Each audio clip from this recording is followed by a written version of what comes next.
Welcome aboard, everybody. It's Wednesday, the 26th day of March, 2014. Here we go, another live edition of Fire Your MD Now. Thanks so much for tuning in and turning on. Hot off the press, Dr. Joel Wallach of Dead Doctors Don't Lie and Longevity fame will be giving a free lecture tomorrow evening, 7:30 p.m. at the Fantasyland Hotel in Edmonton, Alberta, Canada. The Fantasyland Hotel in Edmonton, Alberta, Canada, 7:30 p.m. Thursday. Friday, live health lecture with Dr. Wallach in Sherwood Park, Alberta, the Strathcona County Community Center in Sherwood Park, Alberta. And then Saturday, the Camrose Regional Exhibition Center in Camrose, Alberta. A Dr. Wallach, a Dr. Wallach, a Dr. Wallach. That's Thursday, Friday, and Saturday. And then Doc picks up the ball Sunday in Calgary. And I'll have details about the location, time of that event shortly. And Dr. Wallach going to the Great White North. He's on a plane right now, heading up there, God willing, and the creek don't rise, Thursday, Friday, Saturday, and Sunday. Dr. Wallach all over my favorite Canadian province, Alberta. Check it out. If you have friends or family members, church members, community members up there, have them attend this life-changing lecture. And I'm choosing my words carefully. The information that we bring to the table is life-changing. It is. It's as life-changing as learning how to not pee upstream and drink the water downstream. That made a gigantic difference in our life expectancy. We talked about that yesterday. Gigantic difference, a simple change. Well, if you provide your body with the raw materials that it needs, it makes that gigantic difference in your overall health. Give the body what it needs. Stop eating stuff that's gumming up the works. Get out of the way and let your body optimize its structure and function. Now, we've said a lot here. I've ranted on and off about the dangers of excessive radiation exposure at the hands of the MD. I've ranted about the incompetence of the MD in this regard and how they just wantonly prescribe these imaging techniques really in order to pad the bill and maintain their admitting privileges at hospitals because they have quotas to fill. They do. They have quotas to fill. Now, does every doctor prescribe an imaging technique because they're just trying to fill quotas? No, but it's part of it. And the fact of the matter is that whatever the motivation is, it's happening. And guess what? An MD rises from the dust. An MD and speaks out about this also. I'm going to read to you a little passage that I'm pulling off of the web. This is from Medscape.com, multi-specialty. Dr. Rita Redberg on excessive use of radiation imaging techniques. Dr. Redberg is an MD, PhD. I quote, "Hello, I'm Rita Redberg, Professor of Medicine and Director of Women's Cardiovascular Services at the University of California, San Francisco. I recently wrote an editorial for the New York Times on the overuse of imaging with high-dose radiation, CT scans in particular. I believe it's contributing to our high cancer rates and will contribute even more in the future. I wrote this editorial with my colleague in radiology, Rebecca Smith-Bindman. We looked at the role of the U.S. Food and Drug Administration, and we think the FDA has potential to do even more in reducing patient exposure to radiation. Currently, the FDA oversees the approval of scanners, but it doesn't necessarily have oversight for how they're used. We need clear standards published by professional radiology societies or such organizations as the Joint Commission or the FDA. In order to be accredited for CT scans, hospitals and imaging clinics should be required to track the doses that they use. They are not. And ensure that they are truly as low as possible by comparing them with published guidelines." End quote. I'm going to continue this in a minute, but this is an interesting point to ponder. If you work at a nuclear power plant If you work in a laboratory or a research facility in which you are around radioactive material on a daily basis, you are required by law to wear a radiation badge on your person. And the radiation badge measures how much cumulative radiation you are exposed to. And once it starts turning pink, purple, blue, or green, or whatever the special canary in the coal mine color code is, it's time for you to beat feet out of there because it's too much radiation. Well, they do that for people who work in nuclear facilities. They do that for people who work in research facilities exposed to or around radioactive material, but the poor patient gets none of this oversight. The poor patient gets none of this oversight, and the doctor doesn't care. Why doesn't the doctor care? Because the doctor is an MD. What does that have to do with anything? The MD is trained not to cure the patient. The MD is trained to intervene, keep the patient alive while they're in their office that day, and provide a diagnostic program that's not going to miss anything so that they can't be sued by the patient for malpractice and for oversight, and also to manage the patient's symptoms today. The MD is not concerned with the long-term effects of their therapeutics. They're not. The MD's only job is to keep the patient alive that day and to recommend a course of action that's going to dial in a diagnosis, and then they're going to dial in the recommended treatment. And remember, the treatments are not curative. The treatments are only managerial. The treatments are not curative. The treatments are only managerial. The MD is not concerned with the long-term effects of what they do to patients. It's not because they're heartless. It's just because that's how they're trained. And if everybody understood this, there would be a massive uprising and awakening all across the world, and people would just stop going to the MDs. I'm going to continue with the article now. In work that Rebecca Smith-Bindeman and colleagues did that was published in the Archives of Internal Medicine a few years ago, they looked at the dosage for CT scans, commonly used CT scans such as chest, abdominal, and pelvic scans, at various institutions around the Bay Area. What they found was shocking. They found a 10 to 30-fold and sometimes a 50-fold variation in the amount of radiations from these same CT scans done at different institutions, and sometimes even at the same institution on different days. End quote. What this really means, what this means is the CT technicians were clueless about what they were doing. So, one day they'd go in and they'd give somebody an abdominal CT scan with X amount of radiation, and the next day they'd give a different person the same CT scan for the same diagnostic criteria, and they'd give them 50 times as much radiation. 50 times. 50. 50 times. You okay with that? You okay with that? You okay with your kid, your child, your loved one, your husband, your wife, going in and being dosed 50 times the amount of necessary radiation because of some incompetent radiologist? You okay with that?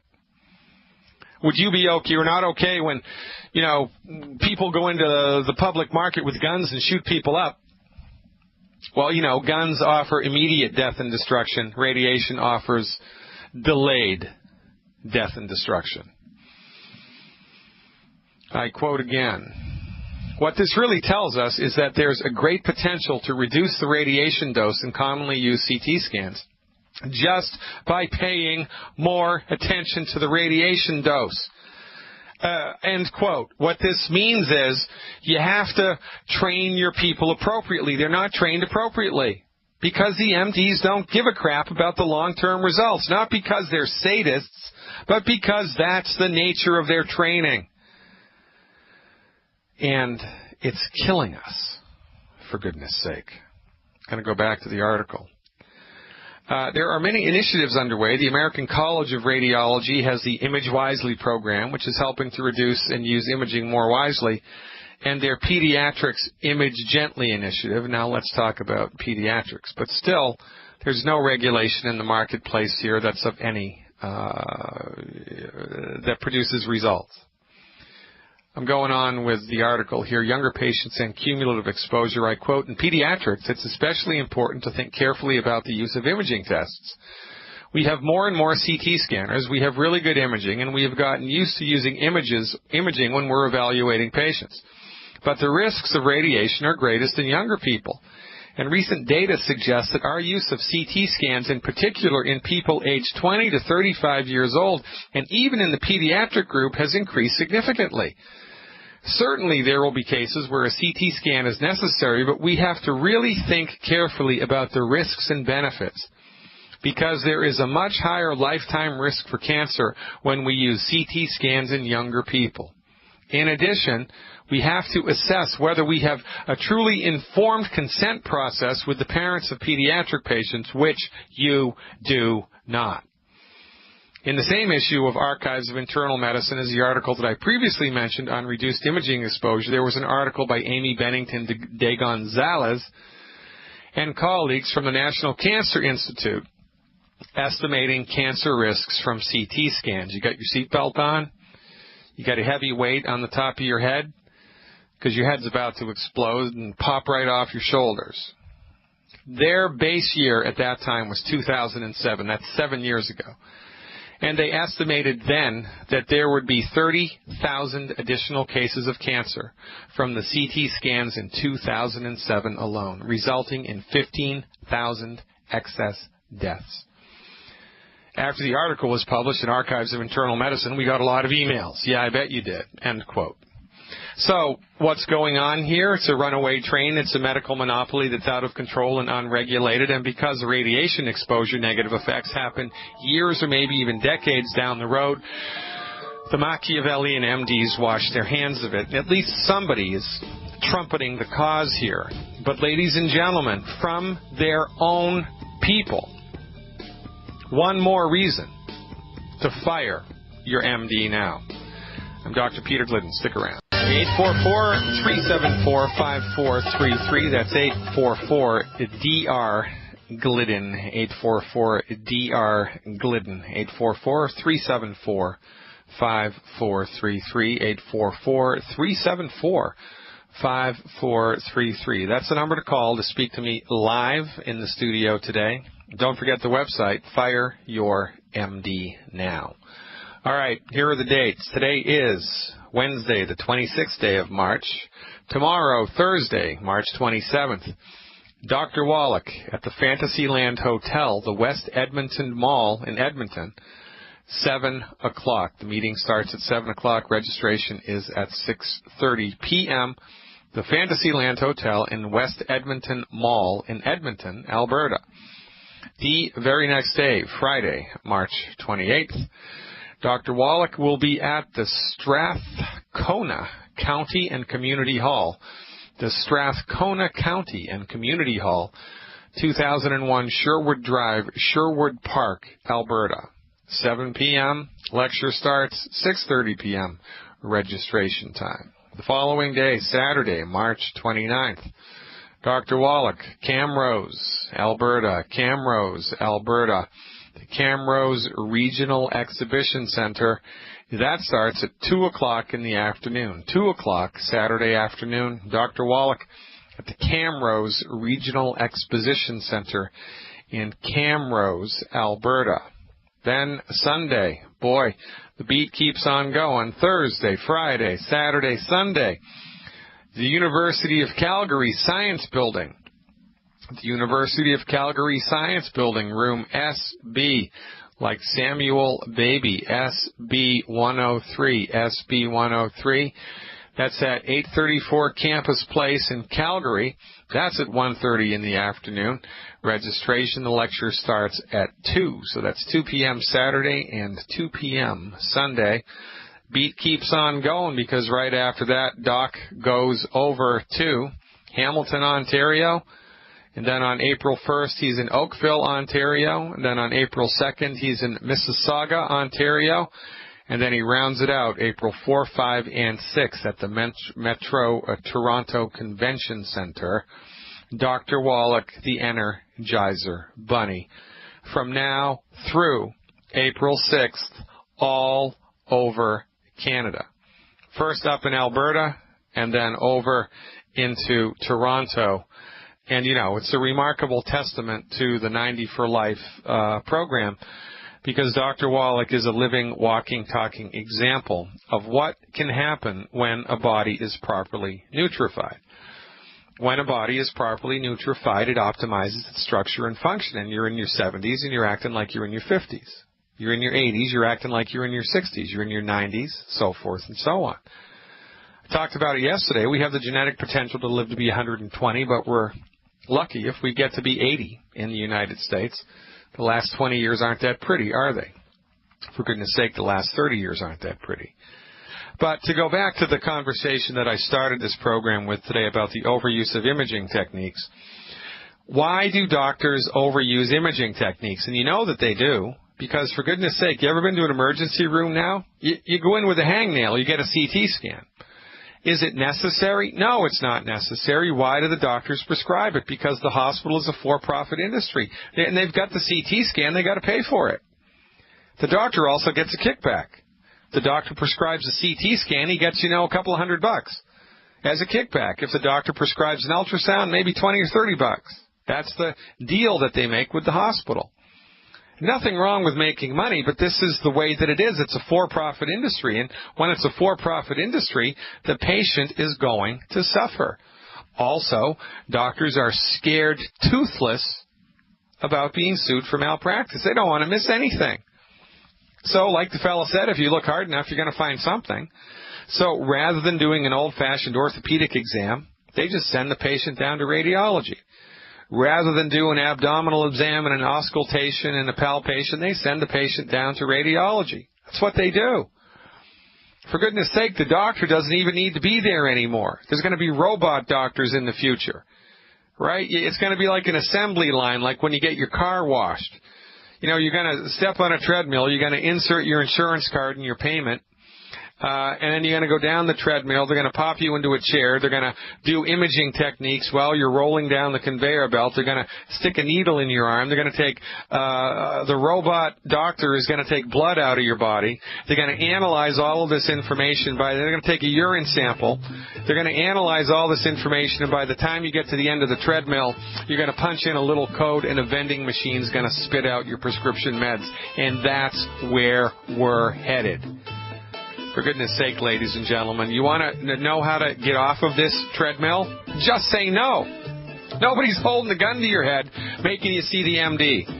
Call us instead. 844-374-5433. Lines open. That never happens, by the way. We have lines open today,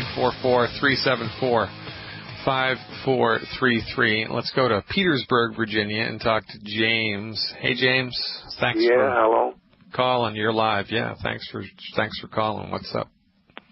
Yes, I'm having eye problem, and I've taken two doses of it, and it's doing no good. Oh, I'm confused, James. So you've been doing longevity, for how long? For about 3 months now. Okay, 3 months. And, how much do you weigh? 220-some pounds. Okay. All right, very good. And have you eliminated the 10 bad foods from your diet? Yeah. I've lost some weight. Yeah. Okay, good. How much have you lost? About 20 pounds. Yeah, okay, good. Now, besides the eye condition, right, which has not changed, has anything else changed besides the weight? Like sleep is better, mood is better, appetite's better, energy's better. Has anything else improved? Well, the appetite is better, but I haven't lost any sleep and nothing like that. Yeah, okay. Matter of fact, I sleep all the time. Yeah, so what you've seen improve is your weight has improved and your appetite has improved, but nothing else really is remarkable, right? Right. Okay. And how old are you? I'm 73. Okay. So here's the deal, man. If I planted a tomato seed in the ground today, I wouldn't expect to be eating a tomato next week, right? I would expect to be eating a tomato in 2, 3, 4 months. I don't know. How long does it take a tomato to grow? Longer than a week. So the thing about the type of medicine that we do here, the thing about naturopathic medicine, the thing about holistic medicine, is that our therapeutics are designed to stimulate the body to fix itself. And the body fixes itself in its own time, slowly and steadily. It's like watching ice melt in the springtime. It doesn't just all melt overnight. It takes a while, especially if you live up there in Canada. It can take 2, 3, 4 months for the ice to melt. So you have 70 years of trouble to get on the other side of. And that's not going to happen in 2 months. It is going to happen, but I don't know how long it's going to take. Might take 2, 3, 4 years for you to get on the other side of all of this. And inside of that time frame, every couple of months, something should improve. Well, you've already seen a couple of things improve, and that's a good thing. So my recommendation here, James, is you just can't force the nut from its shell. You know, you can't. You just got to give it time. You can't force the wine. You have to give it time. So if I were you, what I would do is I would get a piece of paper, and I would write. I can't write. I can't see. Well, you got somebody that helps you, right? I ain't nobody here, and no, I'm by myself. You're all by yourself. Yeah. Well, how did you order the stuff? Well, Mr. Turner, Mr. Tuckle, does it for me. Well, I would get back in touch with him, and I would have somebody write down everything that's bothering you. And I would write down a list of all the things, the little nitpicky, naggy things that are bothering you. Oh, my left knee hurts. Oh, I wake up at 2 o'clock in the morning. Oh, I can't get out of bed. I'm tired all the time. Or this is how much I weigh, or whatever. And every week, you need to check in with that list and see if anything's improving. Because this is how we judge the effectiveness of this program. Little things get better first before the big things get better. Little things get better first before the big things get better. And this is just the way that it is, man. It's a frustrating process because we're so used to, in this culture, especially with medicine being the way that it is, the quick fix, right? We're used to, taking the drug and taking the Tylenol, and 15 minutes later, no more headache. Well, hallelujah, right? But that's not how this works. You have to be into this for the long term. And we judge the effectiveness of the program by looking to see the small things improve. And if the small things keep improving, if every couple of weeks, if every month something else gets better, you lose 5 more pounds, energy's just a little bit better, whatever, then that's a good sign, and that would mean that, hey, man, you just got to hang in there, brother. You just got to hang in there and give the program more time. I got 2 problems. I can't. My bowels is not moving, and this house is very yellow, white. I can't see anything. Yeah, well, I don't know how much I'm going to be able to help you in this regard, James. I don't know how much I'm going to help you. The constipation thing, the bowels not moving, how long has that been a problem for you? It's been about 2 weeks. Yeah, okay. So here's what I'd like you to do. Here's the simple solution for that. You need to drink 2 extra glasses of water a day. However much water you're drinking now, you want to add 2 8-ounce glasses to that. And you want to get into the habit of eating 1 apple a day. Eat 1 apple a day. Drink 2 extra glasses of water a day. And that should help your bowels to move. Are you a coffee drinker, James? Yeah, I drink 1 cup of coffee a day. Okay, you drink that first thing in the morning? Right. Does that move your bowels? Very seldom. Okay, how do you drink your coffee? How do you take it? I take it with my breakfast, and I use Sanka and cream. Okay. Well, here's what I want you to do. Tomorrow, after you drink your coffee, I want you to do some type of exercise. I don't care if it's, you sit down and you stand up, you sit down and you stand up, or you just stand up and you bounce up and down from your heels to your toes, or you do some deep knee bends while you're, holding yourself against a chair, holding your body erect against the arms of a chair. You want to do something to get your blood circulating immediately after you drink the coffee, because the coffee will have a laxative effect if your circulation is cranked up. You need to do something to crank your circulation up immediately after you drink the coffee. And I don't care what it is. You have trouble seeing, right? You can't see anything, so you got to be careful. But, you sit up from the chair, sit down, sit up, sit down, or stand up and support yourself so you don't fall over, and come up on your toes and down to your heels, up on your toes, down to your heels. Do something. I want these steps. I got a lot of steps I want. Well, there you go. Do that immediately after you have the coffee. I want your heart to get pumping. I want you to get your heart pumping. And then during the day, increase your water intake and eat 1 apple a day. Eat 1 apple a day, increase your water intake, and then call me back in a couple days and tell me whether or not that cut the mustard. But as far as everything else goes, man, you just have to maintain the discipline. Because healing is a process. It's not an event. Thanks for the call, James. Calls are picking up here. I have to move along. I appreciate the phone call. Well, James is up against it. He's having a little bit of a hard time with it. But, this is how it goes. It seems like life has dealt him a difficult hand. He's been doing all the wrong things for 70 years. It's not his fault. It's his doctor's fault. Naturopathic medicine's been around for 200 years, but it's illegal in the United States until about 20 years ago. Wasn't even legal in the United States until about 20 years ago. How about that? So because the medical industry was monopolized by the pharmaceutical industry, James has been suffering. Because he's only had access to one type of medical discipline. He's only had access to one type of medical discipline his entire life. And the medical discipline he has had access to has let him down completely. It's let him down. But the MD doesn't take any responsibility for this, because the MD says, you got cataracts, that's just because you're getting older, and that's just life. You have the bad eye gene. That's what you have. You have macular degeneration because you have the bad eye gene. You have glaucoma or pityriasis rosacea because you have the bad eye gene. No, you don't.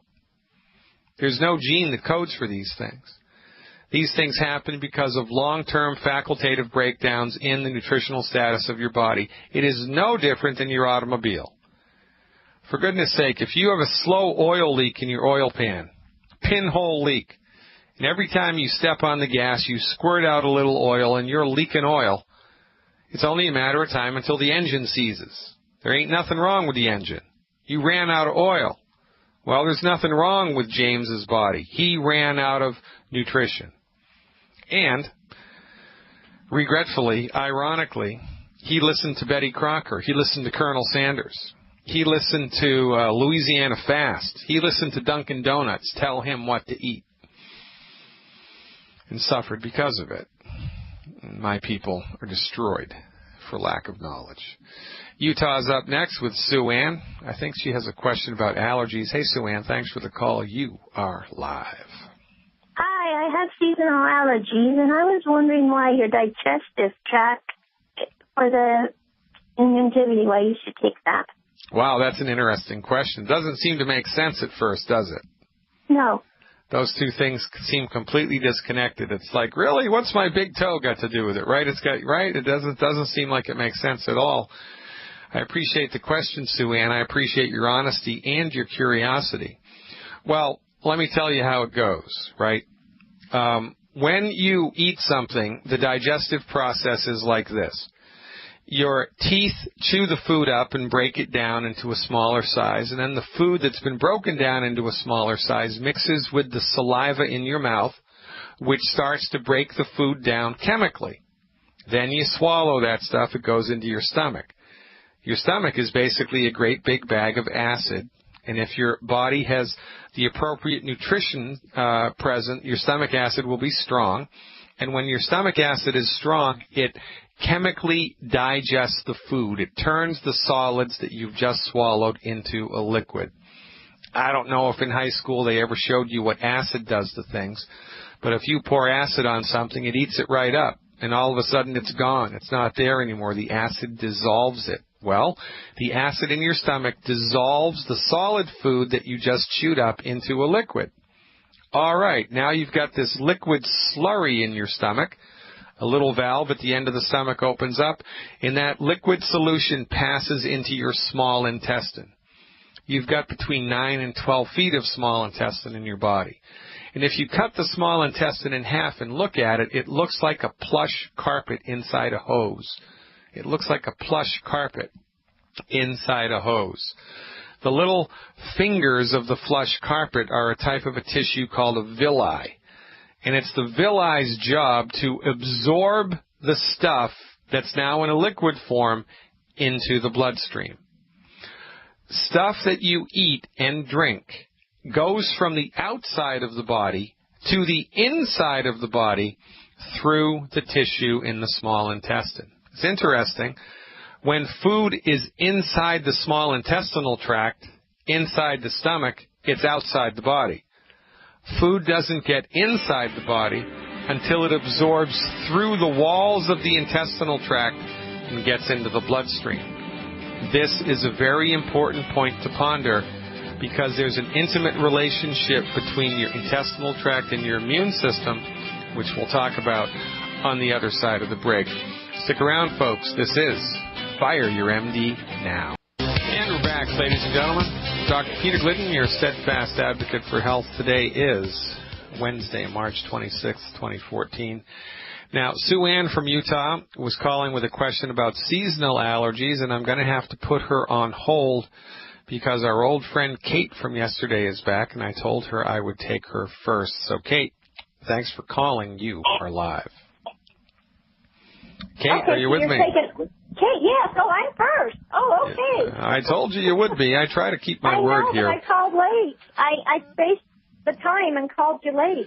Well, that's okay. All right. So okay. Bring the audience up to speed real fast with your predicament. Okay. I have had symptoms of speech slur, numbness, nausea type stuff, and heaviness for about 30 years. I went to the doctor, to heart doctor, thinking I was having mini strokes. They told me I had a hole in my heart, and they did a PFO closure, saying I was giving deoxygenated blood to my brain, and I was having mini strokes. So they closed the hole in my heart, and I continued to have the same symptoms. And then I went to a neurologist. They sent me to a neurologist, and I went to the two top neurologists in Salt Lake. I said, if you give me, when they give me a bubble echo test for the hole in the heart test, that it gives me a full body seizure. It brings it on. That's very unusual. They'd never seen that happen before. So when I went to the neurologist, they wanted to do an EKG and see if they could catch one of those spells I have. And so I wore it for 24 hours. They couldn't catch it because I have them. I can have up to 7 a day. I usually have them. Sometimes they come on even more, and sometimes I go a week without having them. They're mostly in the morning. They are at night, and once in a while in the afternoon. But anyway, they didn't get it with the EKG, so they brought me into the office. They said, look, if you give me a bubble echo, we'll bring on a whole body one. So where I jerk and everything, where it starts the same symptoms, but then it goes into jerking. So they did the bubble echo. They put the EKG on. They told me I had temporal lobe seizures. Well, then they told me they wanted to give me an antidepressant medication that they use for seizures. They said, it's just a really low dose. I said, I don't like taking antidepressants, never have, never will. Well, this is for the seizure. I took a very small dose one time, and I had this spell for 12 hours. Yeah. I went back to the doctor. I almost went to the hospital. It was so bad.